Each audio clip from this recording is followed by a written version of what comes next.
यार बाहर, तुमने तो मुझे गलत साबित कर दिया। मैं तो समझ रही थी अनीस से मिलने के बाद मोइस को भूल जाओगी तुम।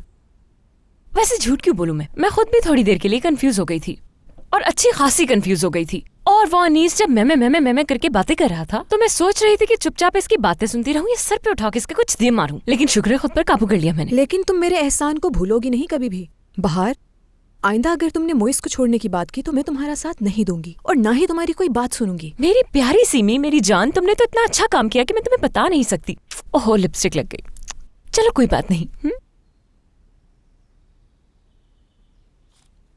मानो को लेने स्कूल जा रहा हूँ। देखा तुमने? वहाँ जाकर तो अपना मजाक मैंने खुद बनवा लिया। क्या बड़े बड़े चश्मे लगा कर गई थी मैं उसके लिए, लेकिन तुमने नोटिस किया था कितनी खूबसूरत लग रही थी ना मैं। वैसे सीमी सच बताऊं तो मैंने अपनी पूरी जिंदगी में इतना सुस्त इंसान नहीं देखा कोई।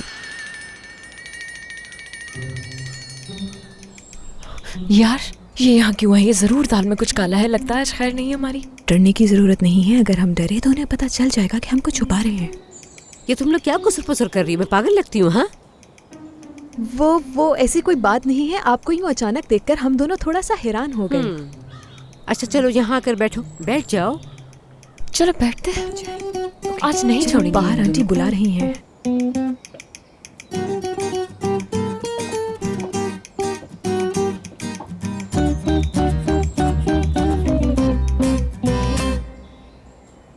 अब तुम लोग मुझे एक एक करके जवाब देना। माहीन और शहान एक दूसरे से कब से मिल रहे थे? बाहर बेटा, क्या जवाब सीमी के चेहरे पे लिखा हुआ है? मेरी तरफ देख के बताओ मुझे। आंटी प्लीज मुझसे नहीं पूछे, मैं बिल्कुल झूठ नहीं बोलना चाहती। बाहर, ये क्या हो गया है तुम्हें? कैसी बातें कर रही हो तुम? ऐसी कौन सी बात है जो बता नहीं सकती तुम?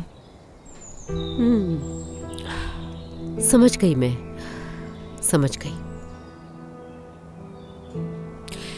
लेकिन सीमी बेटा, ये बात याद रखना कि तुम्हारी बेटी हमेशा 6 साल की नहीं रहेगी। वो बड़ी होगी, उससे भी मोहब्बत होगी, और एक वक्त आएगा ना तुम्हारी और ना हसन की कोई जगह होगी। और फिर तुम्हें समझ आएगा कि तुमने जो उसके लिए आइडियल ख्वाब सजा रखे हैं वो तुम्हारी आंखों के सामने टूट के बिखर जाएंगे, जैसे मेरे टूट चुके हैं। उस दिन तुम्हें मेरी बात समझ में आएगी, शायद अभी नहीं।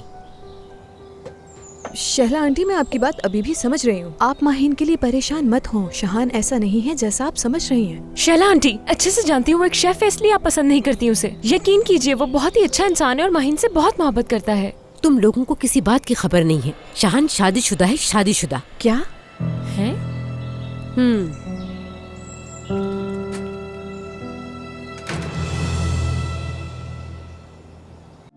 आंटी, आपको कोई गलत फहमी हुई है। शहान शादीशुदा नहीं है।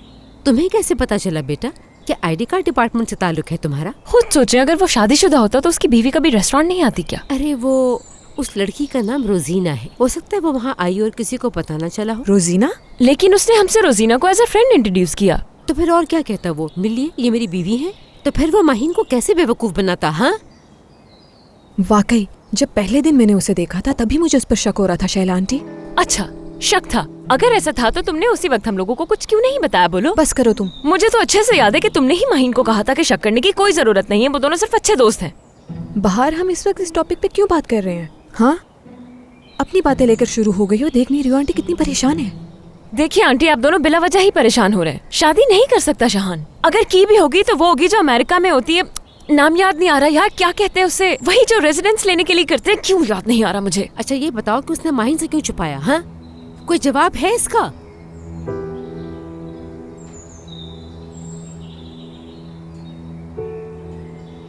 कोई इस कदर भी धोखेबाज हो सकता है?